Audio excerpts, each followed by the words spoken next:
बिस्मिल्लाहिर्रहमानिर्रहीम। अस्सलामुअलैकुम। Welcome to my YouTube channel. आप देख रहे हैं smart cooking. First of all सबको मेरी तरफ से रमज़ान बहुत बहुत मुबारक हो। और इस मुबारक महीने में मैं आपके लिए बहुत मज़ेदार और टेस्टी रेसिपीज़ लेकर आऊँगी। इसी खुशी में आप जल्दी से मेरे चैनल को सब्सक्राइब कर लें और बेल आइकन को भी प्रेस कर लें। आज मैं आपके लिए लेकर आई हूँ गोला कबाब की बहुत मज़ेदार और यूनिक रेसिपी। तो जी वीडियो को एंड तक ज़रूर देखिएगा। यहाँ पर मैंने आलू को जो है छील कर काट कर बॉईल कर लिया था। जब आलू को छील कर और पीसेस करके बॉईल किया जाता है तो इसका एक फ़ायदा ये होता है कि इनके अंदर एक किस्म की लेस आ जाती है। अगर हम इनको छिलके के साथ जब बॉईल करते हैं तो एक लेसदार हमारे आलू हो जाते हैं। तो किसी दिन आप जो है ना आलू को छील के और इनके टुकड़े करके बॉईल कीजिएगा, इससे बहुत अच्छे बॉईल होते हैं। आलू को अच्छी तरह से यहाँ पर हमने मैश कर लिया। मैश करने के बाद ये मेरे पास बारीक चॉप किया हुआ प्याज है, ये मैंने हाफ प्याज ऐड किया। तो ये मेरे पास हरा धनिया था, ये भी हम 1 टेबल स्पून होगा, ये भी हम इसके अंदर ऐड कर देंगे। और 1 टेबल स्पून ही इसके अंदर हरी मिर्चें थी बारीक चॉप की हुई, ये भी ऐड कर देंगे। और 1 टीस्पून नमक डाल दूंगी। 1 टीस्पून इसमें हम लाल मिर्च का पाउडर डाल देंगे। हाफ टी स्पून इसके अंदर हम हल्दी डाल देंगे और 1 टीस्पून ही इसके अंदर हम ज़ीरा पाउडर ऐड कर देंगे। और 1 टीस्पून इसके अंदर हम खुश्क धनिया पाउडर ऐड कर देंगे। और ये मेरे पास अजवाइन थी, चुटकी भर हम इसके अंदर अजवाइन डालेंगे। 1 टेबल स्पून हम इसके अंदर ब्रेड क्रम्स ऐड कर देंगे। चलिए जी, मसाले हमने इसके अंदर डाल दिए, हरे मसाले भी और स्पाइसेस भी ऐड कर दिए। अब अच्छी तरह से हाथ के मदद से हमने इसकी मिक्सिंग कर देनी है। आलू के मिक्सचर की हाथों की मदद से बहुत अच्छी तरह से मिक्सिंग हो जाती है। अच्छी तरह से जो है इस आलू के मिक्सचर को मिक्स करने के बाद हम इसका थोड़ा सा मिक्सचर हाथ में लेंगे और इसको एक गोला कबाब की शेप दे देनी है। आप चाहें तो यहाँ पर इनको कटलेट्स की शेप भी दे सकते हैं, जैसे आलू की टिक्की बनती है।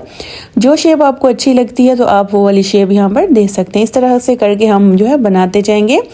थोड़ा सा जो मिक्सचर है हाथ में लेंगे तो फिर हमने इसको दबा दबा कर पहले इसको जो है इसका ज़बरदस्त जो हमने गोला कबाब बनाते जाना। यकीन करें ये इफ्तार के लिए बहुत ही परफेक्ट रेसिपी है, आप इसको ज़रूर ट्राई कीजिएगा और ये बहुत इजीली बन जाती है। यहाँ पर देखिए मैंने सारी जो बनाकर रेडी कर ली हैं।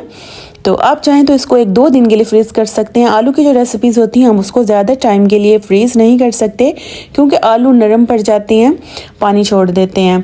और ये मेरे पास ब्रेड क्रम्स थी, ठीक है। और साथ मैंने अंडा लिया, अंडे के अंदर मैंने जो है ना 3 टेबल स्पून दूध डाल दिया था। जब हम अंडे के अंदर दूध डाल देते हैं तो इससे ये होता है कि एक तो अंडे की क्वांटिटी भी बढ़ जाती है और दूसरा ये बहुत अच्छी तरह से जो है ना लग जाता है कबाब को। यहाँ पर हम कबाब को पहले अंडे से कोट करेंगे। अंडे से कोट करने के बाद हमने इसको ब्रेड क्रम्ब से कोट करना है। एक हाथ को हमने ड्राई रखना है ताकि जो है ना ब्रेड क्रम्ब्स गीले ना हो जाए। यहाँ पर अच्छी तरह से हम ऊपर नीचे से कोट कर देंगे ज़बरदस्त तरीके से। यहाँ पर देखें कितना अच्छा कोट हो गया, हमारा गोला कबाब बिल्कुल रेडी है फ्राई होने के लिए। इसी तरह से करके मैं दूसरा भी आपको करके दिखा देती हूँ। पहले हम इसको अच्छी तरह से अंडे में कोट करेंगे। चारों तरफ से जो है हम ये अंडे वाला मिक्सचर बैटर इसको लगाएंगे। इसके बाद हम इसको जो है ब्रेड क्रम्स में डाल देंगे। ब्रेड क्रम्स हम चारों तरफ से अच्छी तरह से लगा लेंगे, ऊपर नीचे से चारों साइडों से, ताकि हमारे जो ये गोला कबाब है ये बहुत क्रंची और क्रिस्पी मतलब बने ऊपर से। यहाँ पर देखें इसी तरह से जो करके है ना मैंने सारे रेडी कर लिए थे। चलें जी, यहाँ पर हमारे सारे गोला कबाब बिल्कुल रेडी हो गए हैं। अब हम इनको करेंगे फ्राई। तो आप इनको फ्रीज़ करना चाहें तो आप इनको 2 से 3 दिन तक फ्रीज़ कर सकते हैं, इससे ज़्यादा ये फ्रीज़ नहीं होते, नरम पड़ जाते हैं। नेक्स्ट हमने क्या करना है, पैन में ऑयल गरम कर लेना है। जब ऑयल गरम हो जाए तो हमने ऑयल को बहुत ज़्यादा हाई फ्लेम पे गरम नहीं करना बल्कि मीडियम गरम करना है, क्योंकि इसके ऊपर ब्रेड क्रम्स है। तो ब्रेड क्रम्स जाते ही ऐसा ना हो कि ब्रेड क्रम्स जाते ही जल जाए, तो हमने इसको हल्का सा गरम करके रखना है।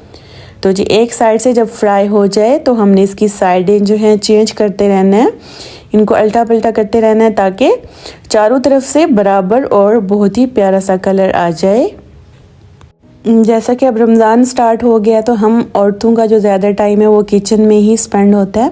तो हमें ज़्यादा से ज़्यादा कोशिश करनी चाहिए कि किचन में हमें कम से कम वक्त गुजारना चाहिए, क्योंकि ये महीना जो होता है इबादत के लिए होता है। तो हमें अपनी इबादत पे भी फोकस करना चाहिए और ज़्यादा टाइम हमें अपनी इबादतों में भी गुजारना चाहिए। तो यहाँ पर देखें माशाल्लाह कितने ज़बरदस्त हमारे गोला कबाब बन के तैयार हो गए हैं। तो आपने आँच जो है ना तेज़ नहीं करनी, वरना आपके जो कबाब हैं वो जल जाएंगे, क्योंकि ब्रेड क्रम्स हो बहुत जल्दी ब्राउन होना स्टार्ट हो जाते हैं।